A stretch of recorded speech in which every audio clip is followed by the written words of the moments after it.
Hello and welcome back to the channel. Duolingo announced that on April 2nd, 2024, there are a number of big changes coming to the Duolingo English Test. There are links down in the description for more information about those changes, but in this video, I want to focus on one in particular. It was a change that Duolingo did not announce, but it is still a really big deal that you need to know about. Duolingo is fundamentally changing the way that they evaluate writing and speaking questions. Here are the new aspects that they are looking for. First is content. Does your response have relevance, style? Does it have development and a good effect on the reader? Next is discourse coherence. Is there clarity, cohesion, progression of ideas, and structure? Next is lexis or vocabulary. Is there lexical diversity, lexical sophistication, a good choice of words, proper formation of words, and proper spelling? There's also grammar, grammatical complexity, grammatical accuracy, and punctuation. Next is fluency. This is for speaking questions only. Do you speak at a natural speed? Do you naturally use pauses? Do you rely too much on filler words like and you know? Do you repeat yourself? Do you start and stop at the right places like on periods and commas? Finally is pronunciation. This is also for speaking questions only. Is your speaking intelligible? Meaning, is it easy to understand the words that you are saying? Do you pronounce individual sounds correctly? Do you place stress on the right words and in the right parts of sentences? There's a lot there, I know, but I just want you to focus on the first two aspects, content and discourse coherence. These aspects are completely new. Let's compare the new criteria that Duolingo will use to the old criteria. Before, Duolingo looked at the correctness of your grammar.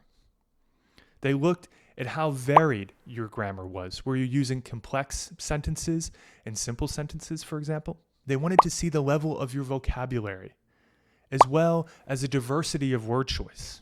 They wanted to see if your answer was relevant to the prompt provided. And they wanted to see how much you could write or say within a limited time. And finally, for speaking questions, they cared about your pronunciation as well as the pace of your speech. So you can see that grammar and vocabulary and pronunciation are all still there. But what you should notice is that previously there was only one aspect related to the ideas in your response. That aspect was task relevance. And it just was considering how well you answered the prompt provided. Now you have to worry not only about relevance, but also style and development and effect on the reader and clarity, cohesion, progression of ideas, and structure. That's a lot of advanced concepts. But look, it's actually not that complicated. Just keep watching, and in a few minutes, you are going to understand a lot better what Duolingo is looking for.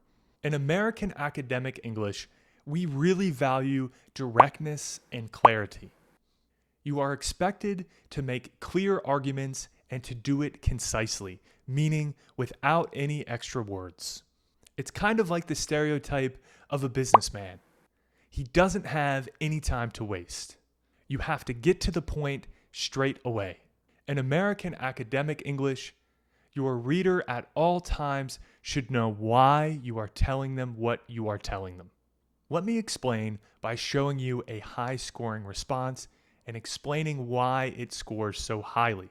Here's an example prompt from the test. Online learning has become more common in recent years.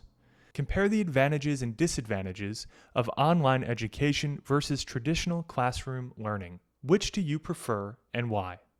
Here is a high-scoring response. I prefer traditional in-person learning. However, there are numerous benefits to online learning. The main reason that I prefer in-person learning is that I feel that one of the most important things we learn in school is how to coexist with other people. School is where we learn to make friends. It's where we meet our first boyfriends and girlfriends. It's where we learn to stand up to bullies. All of these experiences are essential to learn how to be a happy, healthy, and engaged person in society. Second, I believe that we learn better in person. As social creatures, humans respond better to a teacher that they can see face to face. It is energizing. In contrast, looking at a teacher on a screen, in my experience, is draining. Nonetheless, there are undeniable benefits to learning online. In my view, the main benefit is that more people can access high-quality education. Thanks to the internet, the best educational content can be made accessible to anyone, anywhere. In conclusion, while there are benefits to both in-person and online learning, I believe that on balance, traditional learning is better. Why is this response so good? First, I start my response by stating my opinion directly. As the reader, you know exactly what I believe. I prefer traditional, in-person learning. However, I also believe that there are numerous benefits to online learning.